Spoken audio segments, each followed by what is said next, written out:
Hello everybody, my name is Pawan Badlani and welcome to day number 6 of this handwriting and signature analysis training. Today we are going to learn about the different types of signatures. So let us understand a little bit more in detail as to what does a signature reveal about our personality. So basically, signature reveals one's public self-image, whether great or small, whether communicates a lot or does not communicate at all. Self-confidence, egotism means the ego of an individual, self-destruction, diversity, and a whole lot of creativity. Basically, your signature is the sum and substance of your public self-image. It shows how one behaves in public, how one acts around others, and in short, one's social persona. So basically, your signature is your public life. How you are in public, how do you interact with other people, what do you think about yourself in public is all what the signature is about. Now, it can also include themes of what one thinks of oneself in public, what one would like to think of himself or herself, and what one thinks others think of him or her. I'll repeat this particular part once again. It includes themes of what one thinks of oneself in public. How do you think about yourself? How do you want to be in public? Second aspect is what one would like to think of himself or herself. Basically, what do you want others to think about you? What kind of image do you want that others should have about you? It can reveal that. And the third part is what one thinks others think of him or her. This means that what do others think about me? That's something that you would like to know, and that is revealed in a signature. So while writing a sentence, while doing our handwriting, we leave on the pages our ideas and our feelings and our emotions. But when we leave our signature on the page, we leave our name, ourself, and our public self-identity on the page. So it is our trademark. Basically, our signature is our trademark. Our behavior need not be the same in public and in private. In very rare cases, you will come across people where a particular person is exactly the same the way he or she is in public and in private. So a shy teacher in school may be an excellent father or a great husband at home. Some people are exuberant in a party, which means they're very flamboyant in a party and they like to show off, love to interact, but gloomy when all alone, which means that they just like to be by themselves, or they may be a little bit sad, or they feel low on a continuous basis. So that contrast is definitely there with your handwriting, with your signature. Handwriting is more to do with your private life. Signature is more to do with your public life. So some are good at being one-to-one with another person, but not with a crowd, or vice versa. And some people are good with a crowd, but not one-to-one. By comparing one's signature in the rest of one's writing, we can tell whether one is the same in public as well as in private life. Our signature basically represents our public self-image, while the rest of our writing represents our real or private self-image. So far we've understood this, that our signature is our public image, our handwriting is our private image, our private life. It was speculated that there is a difference between men and women in their signature, but graphologists have found no evidence to this belief. There is no difference between the way women and men sign their signatures. So let us learn a little bit more in detail about this, and let's see the different types of signatures. So if the signature and writing are the same in appearance, basically the way the sign is created and the way the writing is the same. So what happens then? When one's signature and other writings are similar in size, slant, pressure, spacing, we can conclude that this person behaves the same way in public as he or she behaves in private. So basically the public life and the private life are exactly the same. The behavior of this particular individual is the same because the signature and writing are the same in appearance. Next, signature is slightly larger than the writing. So what does this mean? A person whose signature is slightly larger than what he or she writes, then it is a healthy self-confidence in public. Basically what happens is that when the signature is slightly larger than the writing, then you are able to express yourself, believe in yourself, and have a healthy amount of self-confidence in yourself while interacting with people. And that's the kind of image people will have about you in public. So this is what it is about, that the signature slightly larger than the writing, this particular person has healthy self-confidence. Signature much larger than the writing. So as you can see over here, for example, signature is much larger than the writing. So what happens in this particular case? A person who feels small within, that is in his or her private life, comes on extra big, cocky, and attention seeking. Whenever we overdo anything, it is to compensate for the opposite or for a lack. There are some countries where people use oversized signatures. Therefore, consider cultural factors in making a judgment about oversized signature. I'll repeat this for you once again. So, signature much larger than the writing.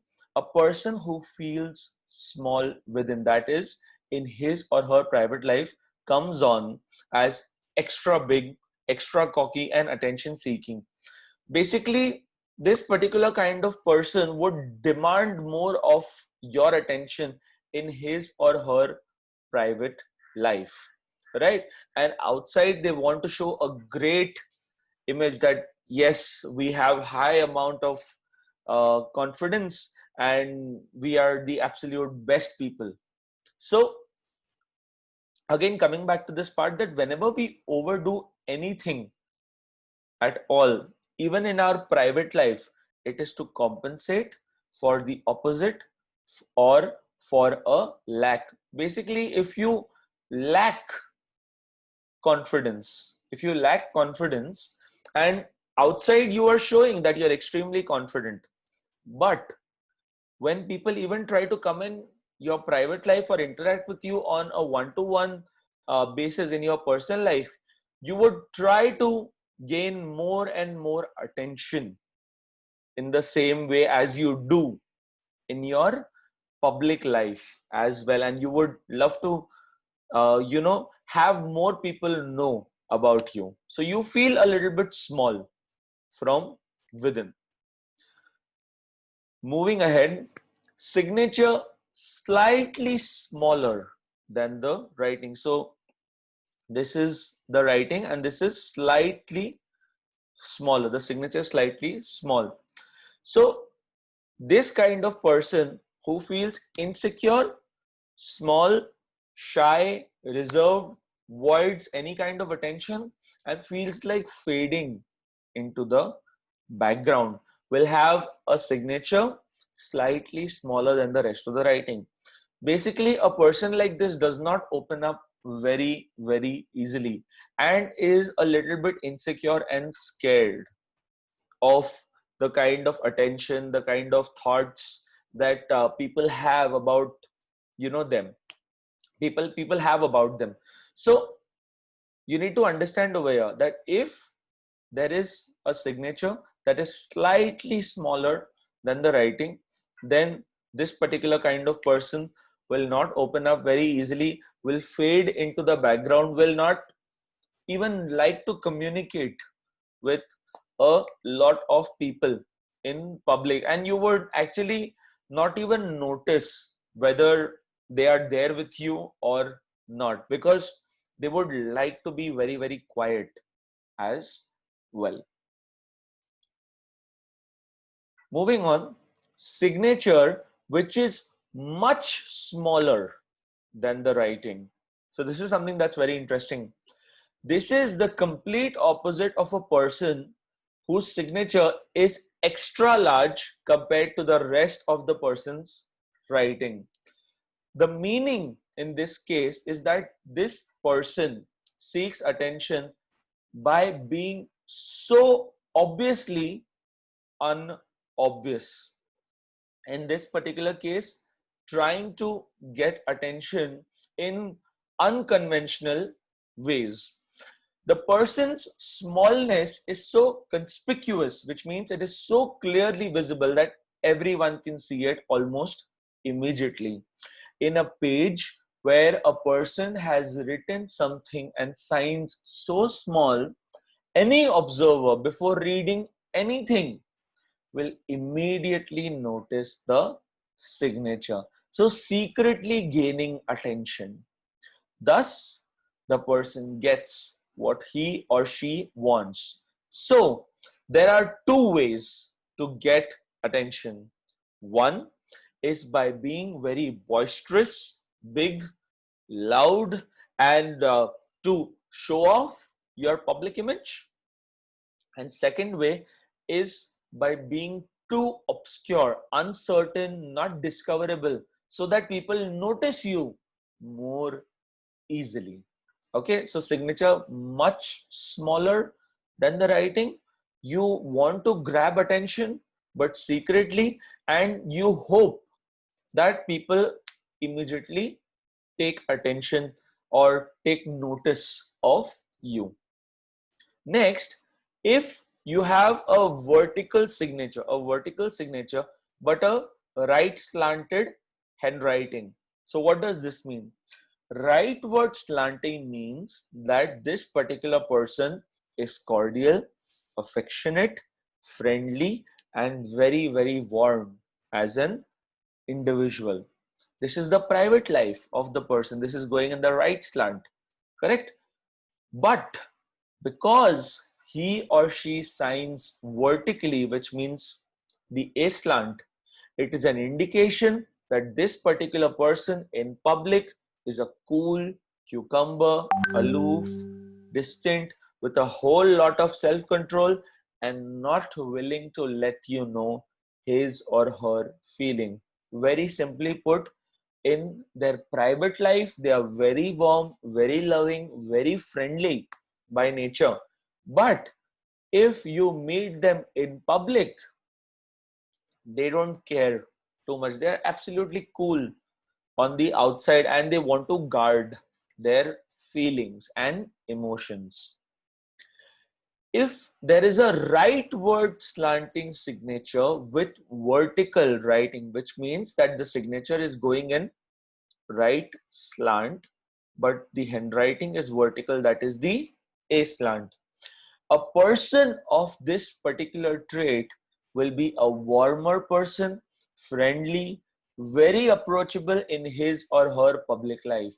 But in his or her private life at home, he or she is too aloof, very reserved, inexpressive. Basically, the complete opposite of what I have just shared with you.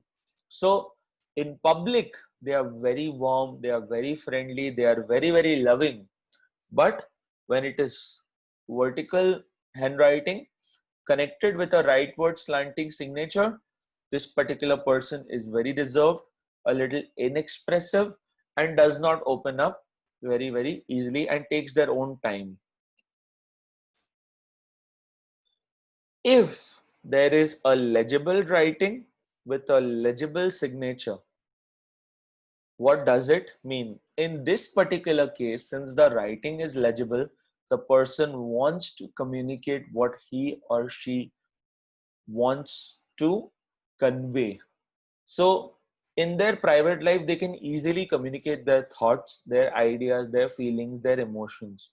And since the signature is legible, the person wants to communicate who the person he or she is. So in their private life, they would want to communicate that who they are, right? And in their public life as well, they would like to communicate the same. So if you have a legible writing with a legible signature, there is clarity in both ways. So in their public life, you are telling who I am. This is who I am. This is what my personality is like. In your private life with a legible writing, you would love to communicate what you want to say. All right. So what you want to say in your private life, okay, and in public life, who you are as an individual. So it is a great thing. In fact, it is the most ideal way that you have a legible writing and a legible signature as well, because that brings about a whole lot of mental clarity about what do you want to say and what do you want to do and how you want to project yourself in front of the world and the people around you. So if there is a legible writing with an illegible signature, okay, if there is a legible writing with an illegible signature, what does this mean? Here, the person wants to communicate his or her thoughts, but does not really want to communicate who he or she is in public. Basically, if you have a legible handwriting, you can communicate your thoughts in your private life, and it's great. But if you have an illegible signature, which means that even minutely, if you do not have clarity in your signature, you don't really want to communicate in public who you are as an individual. You don't want to speak too much. You just want to be by yourself and you don't want to communicate anything about your public image. So if you enjoyed this particular video, do send in a small text or a video testimonial on WhatsApp on 9930826643 or 8928216871. I would request you to join my group Inspire Me by Pawan Badlani for exclusive tips on graphology and personal development. The link will be sent to you on the WhatsApp group. Hope you enjoyed day number 6. See you tomorrow on day number 7, where we will learn about how to make a career as a graphologist. Thank you so very much once again for being here with me today. Tomorrow is the last day of training. So do stay tuned for tomorrow's video because I have a very, very special announcement coming up as well, along with this particular session of how do you make a career as a graphologist. If you want to become a part-time or a full-time graphologist, what are the different ways that you can go about? So I will see you tomorrow on day number 7. Thank you so very much once again for being here. This is your host Pavan Badlani signing out.